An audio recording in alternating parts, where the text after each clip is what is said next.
আজকে আমি আমাদের বাসায় বেশ আয়োজন করেছি। রান্না করেছি প্রায় কয়েক পদ, যেটা কিনা নর্মালি আমাদের বাসায় কখনোই রান্না করা হয় না।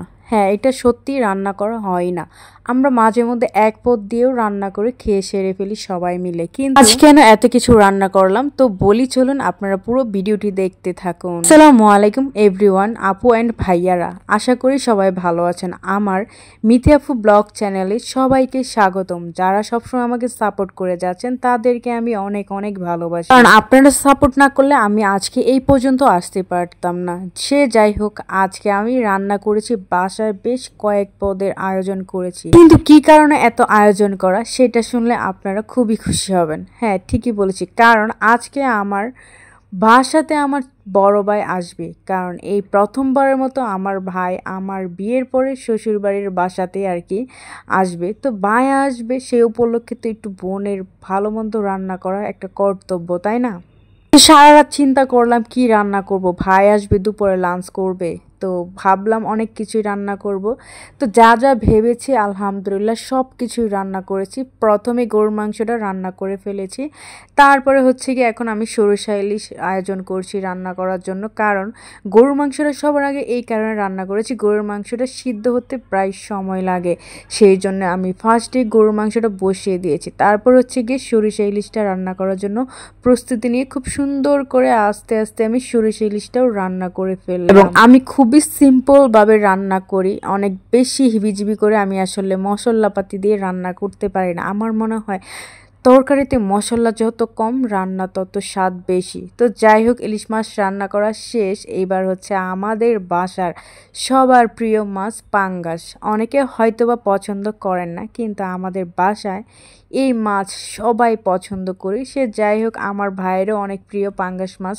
তো ভাবলাম ভাইকে যেহেতু দাওয়াত দিয়েছি, একটু ভাইয়ের পছন্দের রান্নাও করি। পাঙ্গাস মাছটাও খুব সুন্দর করে নর্মালি পেঁয়াজ মরিচ আদা রসুন বাটা এগুলো দিয়ে রান্না করে ফেললাম খুব। আর সাথে কিন্তু আমি একটু টমেটো দিব, কারণ শুধু পেঁয়াজ দিয়ে বোনা হয়ে যাবে। তো ভাবলাম একটু টমেটো দিলে হয়তো বা টেস্টটা অন্যরকম লাগবে।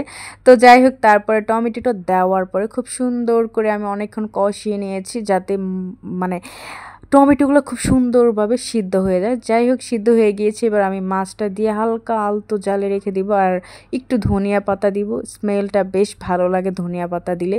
বাঙালিদের রান্না মানে ধনিয়া পাতা না দিলে আর কিছুই ভালো লাগে না। তার মধ্যে আমি পাশে ওই পাঙ্গাস মাছটা রান্না শেষ হওয়ার পরে আমি বসিয়ে দিয়েছি ডাল, এবং একটু কচু শাকটা আমি রান্না করেছি। কচু শাকটা হচ্ছে ইলিশ মাছের মাথাটা দিয়ে খুব সুন্দর করে আমি রান্না করেছি। এরই মধ্যে ওই দুইটাও রান্না শেষ, ডাল আর কচু শাক। এখন আমি বসিয়ে দিলাম করলা ভাজি। করলা ভাজিটা আমি খুব সুন্দরভাবে রান্না করি, বেশি তেল দিয়ে, যাতে তিতা না লাগে এবং নরম নরম না থাকে। একটু শক্ত শক্ত থাকলে আমার কাছে ভালো লাগে। তো আলহামদুলিল্লাহ দেখতে দেখতে আমি সব পদ রান্না করে ফেলেছি। অনেকগুলো হয়তো বা ভিডিওতে দেখানোও হয়নি। তো যাই হোক, যা যা দেখছেন তা আমার ভাইয়ের জন্য রান্না করেছি।